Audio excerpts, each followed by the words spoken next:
everyone. This is Priyanka Das. Welcome back to Frescon Academy. If you're liking our lectures, if they're really helping you out, please like, share, subscribe and comment. Okay, please do that. That motivates us to give you more and more content. Okay. Let us see. In the last lecture, we had started with the chapter Human Health and Diseases, right? So we have decided to fight back all the diseases. चलो चलते हैं, एकदम quick recap लेते हैं हमने क्या देखा था लास्ट लेक्चर्स में. जिन्होंने नहीं देखा है please go back and see the previous lectures. Okay, हमने देखा था that health is very important and WHO defines health as a state of complete physical, mental as well as social wellbeing. हमने देखा दैट हमारा health हमारे बहुत सारे factors पर डिपेंडेंट है एंड हमारा हेल्थ कहीं ना कहीं डिपेंडेंट है हमारी बॉडी की इम्यूनिटी पर. हमारे आसपास जितने सारे माइक्रो ऑर्गेनिजम्स हैं जो डिजीज कॉज कर सकते हैं उनको हम बोलते हैं पैथोजेंस. बट हमारे बॉडी में ये पैथोजेंस से लड़ने के लिए there is a fighting power called as the immune system. Immune system gives a response which helps you to fight against harmful microorganisms and foreign particles. The science of studying this immunity, how the body responds to the foreign particle, is called as immunology. हमने देखा that we have two types of immunity, innate and adaptive. Innate में हमने देखा that it is right from the birth, और innate के अलग अलग attributes या factors है, barriers है, physical, physiological, cytokine, cellular and acute phase proteins. हमने देखा that immune system में बहुत सारे organs हैं, primary organs being bone marrow and thymus, and the secondary organs are spleen, tonsils, appendix, lymph nodes and a lot of lymphoid tissues like your mucosal या mucosa associated lymphoid tissue जिसको हम लोग बोलते हैं प्यार से malt. Malt forms approximately 50% of our body का lymphoid tissue. हमने देखा हमारे बॉडी में इम्यून सिस्टम के बहुत सारे सेल्स भी है जिनको हम लोग प्यार से WBCs या ल्यूकोसाइट्स कहते हैं, और ये ल्यूकोसाइट्स डेवलप होते हैं इन द बोन मैरो और फिर ये पूरी बॉडी में पाए जाते हैं. इनमें हमने देखा था granulocytes like neutrophils, eosinophils, basophils, mast cells and lymphocytes like B lymphocytes, T lymphocytes. We have macrophages, we have natural killer cells. We have also studied about inflammation. So that was in short the gist of what we studied in the previous lectures or in the videos. Let us go ahead today and study about the second type of immunity, that is acquired. अब नाम से ही समझ में आता है acquired immunity मतलब क्या? Adaptive. Okay, acquired is something that you adapt or you acquired throughout your lifetime.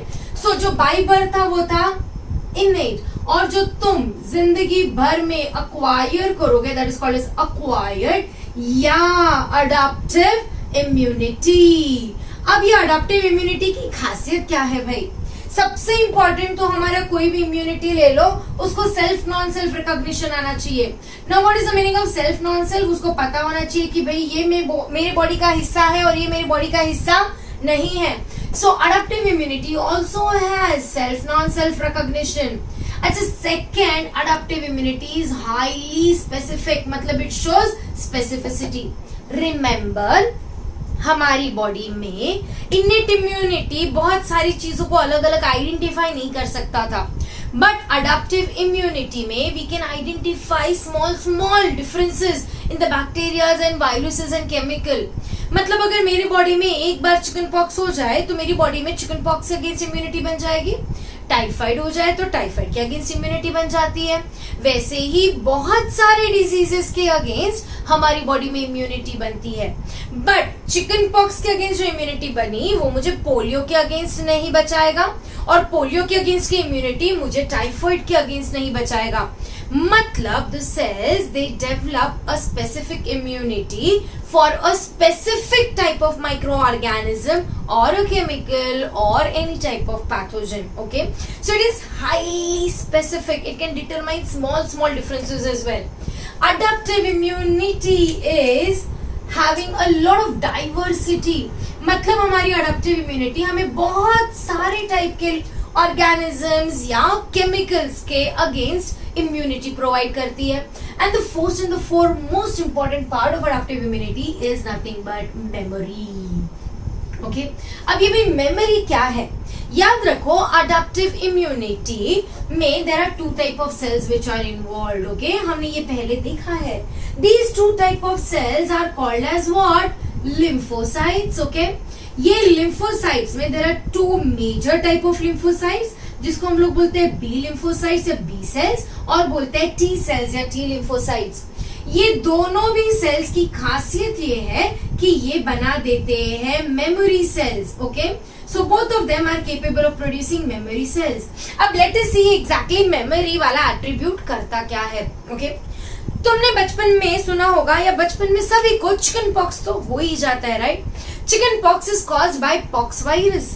अब ये जो पॉक्स वायरस है, जब ये बचपन में पहली बार हमारी बॉडी में गया तो भाई दुनिया भर के फोड़े और इन्फ्लेमेशन हमें महसूस हुआ, राइट? हमारे चेहरे पे पूरे फोड़े फोड़े बन जाते, पूरी बॉडी पे फोड़े आ जाते, right? Why so? Okay, for a simple reason, because जब ये पॉक्स वायरस हमारी बॉडी में गया तो हमारे बॉडी के बी सेल्स, टी सेल्स ने इसको पूरा स्क्रीन किया और देखा कि भैया ये पॉक्स वायरस के अगेंस्ट कौन सा सेल एक्टिवेट हो सकता है, किस टाइप का इम्यून रिस्पॉन्स बनेगा. And that took some time. ये जो टाइम कंज्यूमिंग प्रोसेस था, that was the primary response. And ये जो प्राइमरी रिस्पॉन्स है, इट टुक अप्रोक्सीमेटली 14 डेज, जिसके चलते ये पॉक्स वायरस ने हमारे बॉडी के सेल्स को डैमेज करना शुरू कर दिया. And that is how we got inflammation. So remember, हमारा जो अक्वायर्ड रिस्पॉन्स या अडैप्टिव रिस्पॉन्स है, ये 2 फेजेस में डेवलप होता है. पहली बार फर्स्ट एक्सपोजर के बाद जो होता है उसको, फर्स्ट एक्सपोजर टू पैथोजन में जो होता है, that is called as a primary response. Primary response is a delayed response, and delayed as well as it is a very slow response, जिसकी वजह से approximately 14 days are required for you to develop immunity. तब तक के you may get damaged due to the pathogen or due to the disease. But second time suppose मेरी body में अगर ये पॉक्स वायरस आता है तो सेकेंड टाइम ये पॉक्स वायरस मेरी बॉडी में हार्म नहीं करता है. इसीलिए हम कहते हैं ना, हमें चिकन पॉक्स बार बार नहीं होता है. व्हाई? बिकॉज जब फर्स्ट टाइम ये इम्यून रिस्पॉन्स मतलब प्राइमरी रिस्पॉन्स माउंट किया गया तो हमारी बॉडी ने क्या बना दिए थे? Memory cells. अब मेरी बॉडी में ऑलरेडी मेमोरी सेल्स सर्क्यूलेटिंग है, तो मतलब अभी second time when there is a second exposure to the pathogen, you will see second exposure में already the memory cells are present, तो उनको स्क्रीनिंग वीनिंग की जरूरत नहीं है, जिसकी वजह से it will now be able to give you a better response, जिसको हम बोलेंगे secondary response. Secondary response is comparatively fast. Secondary response is heightened, मतलब at a very great level, a great level of immunity is developed, and that is the reason second time पे, second exposure में हमें generally बीमारी होती नहीं है. Thanks to which attribute? Memory cells. अब ये जो secondary response है ना, इसको हम लोग कहते हैं anamnestic response. So you may also read the word secondary response, also called as what?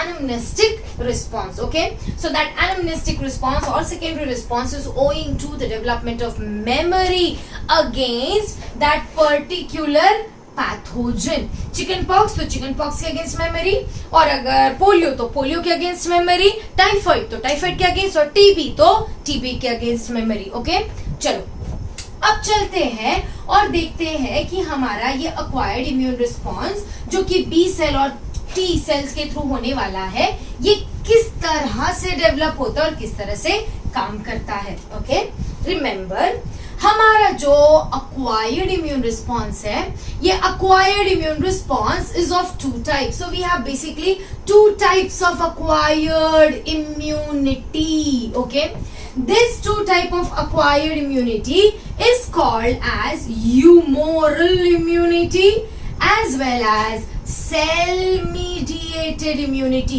So there are 2 types of acquired immunity. Come on everyone, what is it? Humoral immunity and cell mediated immunity. अब ये humoral का मतलब क्या है? Humoral का मतलब है fluid. So this type of immunity is present in the body fluid, and that is your blood and your lymph. अब ये तुम्हारे ह्यूमोरल के लिए कौन रिस्पॉन्सिबल है? हमारे ह्यूमोरल इम्यूनिटी के लिए रिस्पॉन्सिबल है स्पेशल टाइप ऑफ सेल्स जिसको हम बोलेंगे B cells. So remember, humoral immunity is because of B cells and B cell produce something called as antibody. Antibodies are released into the blood and that is the reason B cells and antibodies are a part of humoral immunity. फिलहाल इतना याद रखो. Cell mediated में the cells are actually involved and cell mediated is actually done by T cells.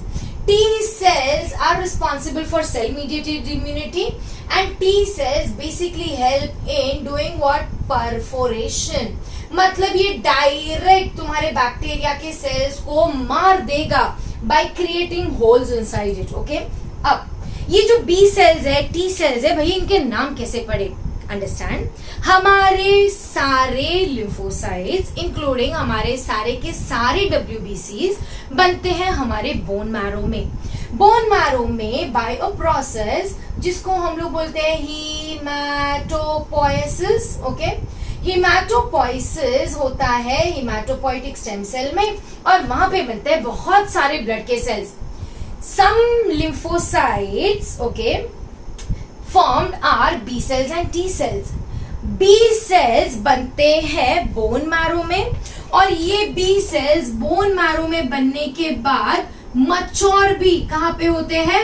Bone marrow में. Okay, सो B cells बनते हैं bone marrow में and they mature also in the bone marrow. Okay, there is another word. Okay, there is something called as Bursica. Understand, B cells की discovery हुई थी chickens में, birds में, और वहां पे ये डेवलप होते थे और मच्योर होते थे in the bursa of Fabricius.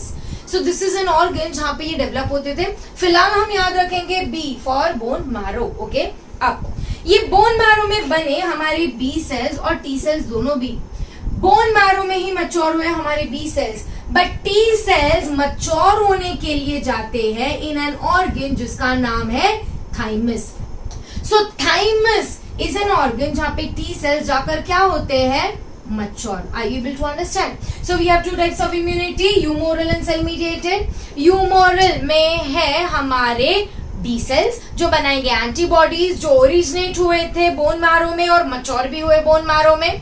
हमारा cell mediated immunity is through T cells जो कि परफोरेशंस या सेल मीडिएटेड किलिंग करेंगे एंड ये बने थे बोन मैरो में टी सेल्स बट मच्योर कहाँ हुए थे? In the thymus. Okay, let us talk about the B cell that is humoral and T cell mediated immunity. Okay, let us see how does the B cell and T cell mediated immunity works for us. First, let us concentrate on the B cell. Okay, हमारे body में बहुत सारे B sales कहाँ बने थे? Bone marrow में, और यहीं पे बोन मैरो में ये बी सेल्स को बताया गया था सेल्फ नॉन सेल्फ रिकॉग्निशन. मतलब इनको बता दिया गया कि कौन अपना है और कौन पराया है. Once this is done, a lot of B cells develop. अब there are a lot of B cells which are present in the bone marrow. Okay, ये सारे के सारे B cells के ऊपर there is something called as B cell receptor. ये B cell के ऊपर जो रिसेप्टर है इसको हम लोग प्यार से कहते हैं antibody. So these are B cell receptors which are called as what? Antibodies. Antibodies are represented by Y-like structure. अब suppose these are 4 different type of B cells. I'm just calling them as B cell 1, B cell 2, B cell 3 and B cell 4. ऐसे thousands and millions of B cells are present in the bone marrow and in the blood. Okay, all these B cells have antibodies with a different specificity.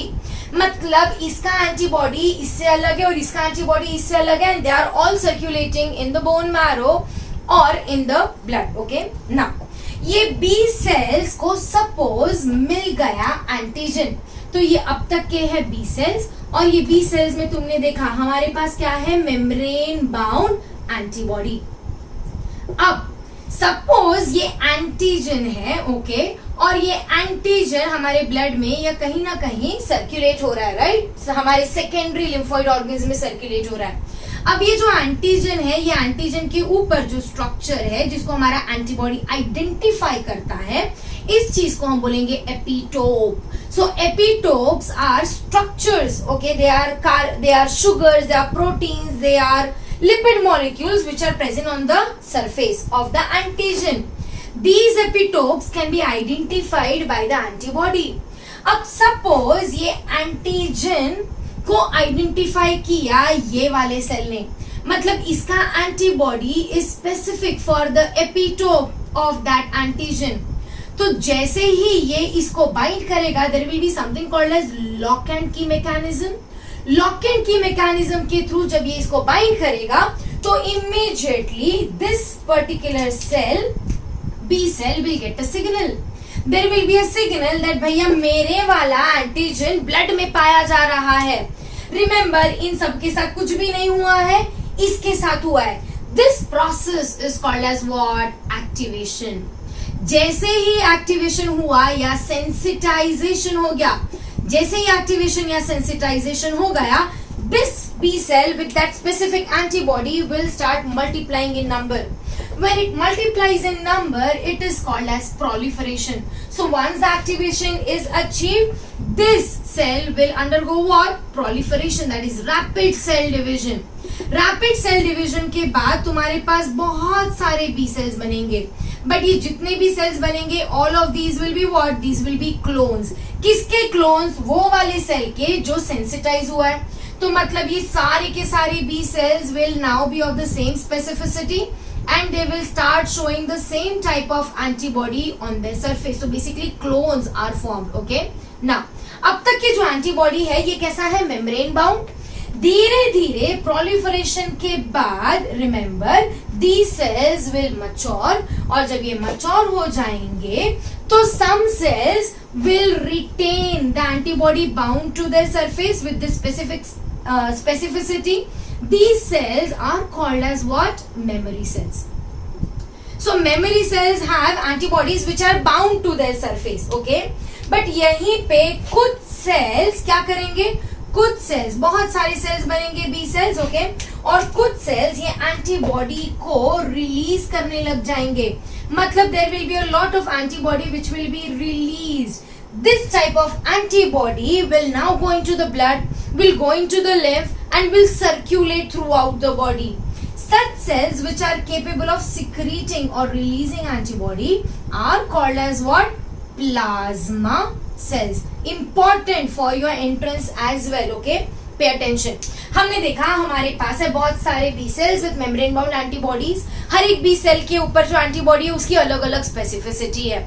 अब ये कहाँ है? Bone marrow में है, blood में, lymph nodes में, बहुत जगह पाए जाएंगे.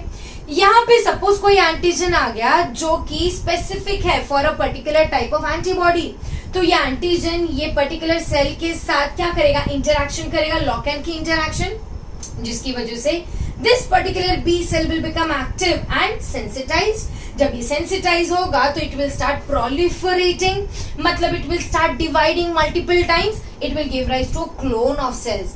ये क्लोन ऑफ सेल्स में कुछ सेल्स पर the antibody will still remain bound to the membrane.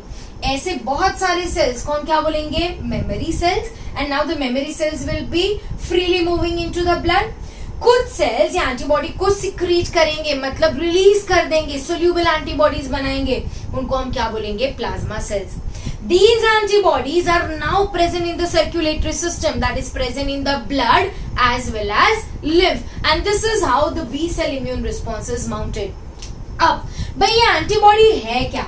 Antibody chemically होता है ग्लाइकोप्रोटीन, मतलब एक प्रोटीन जिस पर बहुत सारे शुगर मॉलिक्यूल्स लगे हुए हैं. इसका स्ट्रक्चर भी हम देखेंगे, बट फिलहाल याद रखो इट इज वाई शेप. अब ये एंटीबॉडी करता क्या है? एंटीबॉडी किसी को मार सकता नहीं है. याद रखो ये तो सिर्फ प्रोटीन है, भाई किसी को भी मार सकेंगे क्या? नहीं. एंटीबॉडी एक अलग टाइप से रिएक्शन देता है. तो लेट अस सी एंटीबॉडी करता क्या है. Okay, antibodies are capable of doing agglutination. Okay, so antibodies के फंक्शन में सबसे इंपॉर्टेंट फंक्शन क्या है? Antibodies are capable of doing what? Agglutination. अब व्हाट इज एग्लूटिनेशन? रिमेंबर हमारे ब्लड में कई बार चिंटू चिंटू वायरसेस या एकदम छोटे छोटे बैक्टीरियाज या बहुत ही छोटे छोटे फॉरेन पार्टिकल्स होते हैं या केमिकल्स होते हैं, ओके, या टॉक्सिन्स होते हैं। अब ये छोटे छोटे जो पार्टिकल्स है भाई, मैक्रोफेज इनको खा नहीं सकते। क्यों नहीं खा सकते? क्योंकि ये बहुत छोटे और इधर उधर फैले हुए हैं। हमारा एंटीबॉडी क्या करता है? हमारा एंटीबॉडी यही छोटे छोटे पार्टिकल्स को अपने ऊपर चिपका देता है। जब अपने ऊपर ये पार्टिकल्स चिपक जाएंगे तो ये पार्टिकल्स इमोबिलाइज हो जाएंगे, right? So these particles will now become immobilized, and when they become immobilized they are easily identified by the other cells of the immune system. This is called as what? Agglutination.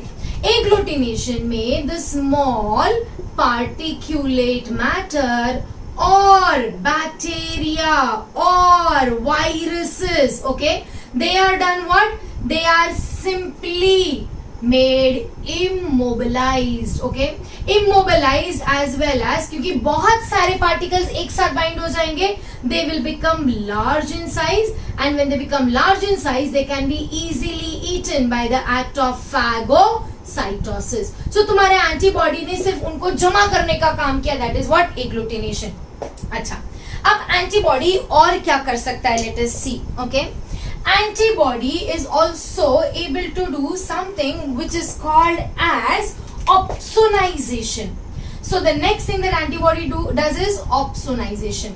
Now what is opsonization? Let us see. Okay, antibody acts as an opsonin. Okay, अब suppose ये antibody blood में है, okay, और ये antibody specific है for an antigen. तो ये blood में जब जाएगा तो हो सकता है इसको कोई एंटीजन मिल जाए, ओके, और ये एंटीबॉडी इस एंटीजन को बाइंड कर ले।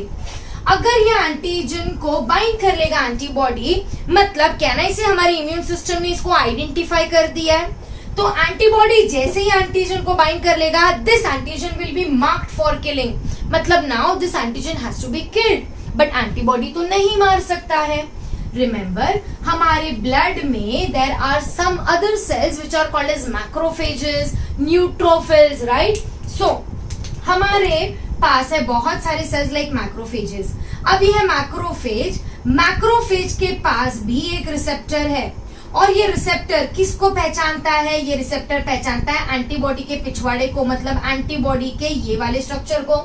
जैसे ही एंटीबॉडी बाइंड करेगा इस वाले रिसेप्टर पे, immediately this antibody simply binds to this receptor, immediately there will be a signaling, and this macrophage will do what? It will extend its pseudopodia and ये पूरे के पूरे antigen antibody complex को खा जाएगा by the act of phagocytosis.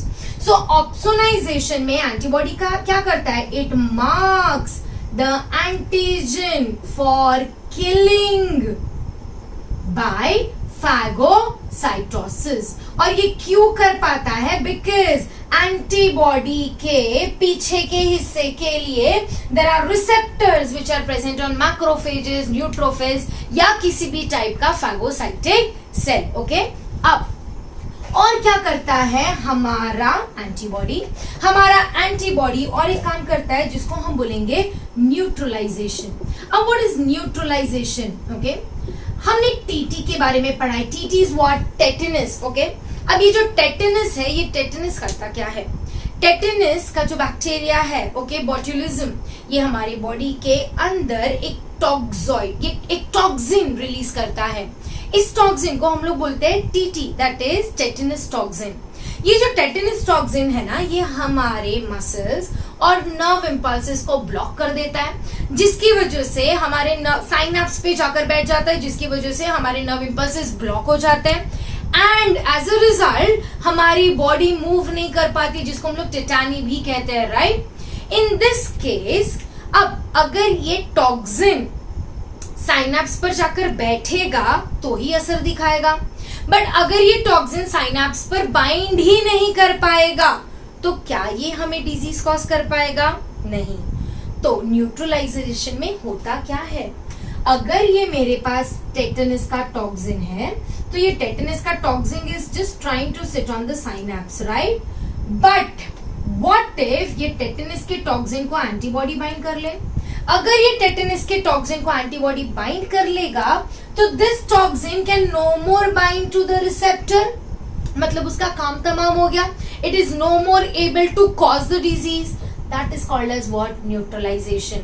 Similarly imagine तुम्हारी body में venom, मतलब तुम्हारी बॉडी में पॉइजन चला गया है. अब ये पॉइजन या तो नर्व सेल्स को बाइंड करते हैं या तो ब्लड सेल्स को बाइंड करते हैं और ब्लड को थिक कर लेते हैं या फिर नर्व सेल्स को डैमेज करते हैं. व्हाट इफ ये वेनम को एंटीबॉडी बाइंड कर ले? अगर एंटीबॉडी बाइंड करेगा तो ये वेनम के जो केमिकल्स है ना ये ब्रेन को डैमेज कर पाएंगे ना ये तुम्हारी ब्लड को डैमेज कर पाएंगे. सो न्यूट्रलाइजेशन में your antibody basically binds to what? To toxins. Okay, and they prevent the toxins or bacterias from binding to their receptors. So binding to the receptor, जैसे कि ये वाले टॉक्सिन का receptor है synapse पे, तो this will not be able to bind on the receptor, so काम नहीं कर पाएगा. सो टॉक्सिन्स और bacteria from binding to their receptors, जिसकी वजह से they will not be able to cause disease. Okay, so they basically block the docking mechanism. Dock करना मतलब कहीं पे जाकर अटैच होना, तो ये टॉक्सिन्स को या बैक्टीरिया को कहीं पे डॉक ही नहीं करने देगा. I hope you have understood what is humoral immune response, जहाँ पे हमारे बी सेल्स डिफरेंशिएट होकर बनाते हैं memory cells and plasma cells. Plasma secrete करते हैं एंटीबॉडीज, एंड एंटीबॉडीज खुद किसी को मारता नहीं है, बट एंटीबॉडी अग्लूटिनेट करता है, मतलब छोटे छोटे पार्टिकल्स को अपने ऊपर चिपकाकर उसको बड़ा बना देता है, या फिर ताकि उसको फैगोसाइटोसिस कर सके, या तो किसी भी एंटीजन को मार्क कर देता है फॉर किलिंग ताकि फैगोसाइटोसिस हो सके. अगेन न्यूट्रलाइज कर देता है ताकि कोई भी बैक्टीरिया और टॉक्सिन अपने रिसेप्टर पर बाइंड ना कर सके. And that is how antibody works. But ये एंटीबॉडी दिखता कैसे है? How exactly is the antibody is what we will see in the next lectures. Okay, after this. Okay, let us wait for that. Before that, we will finish with the cell-mediated immunity part, that is also a part of acquired immunity.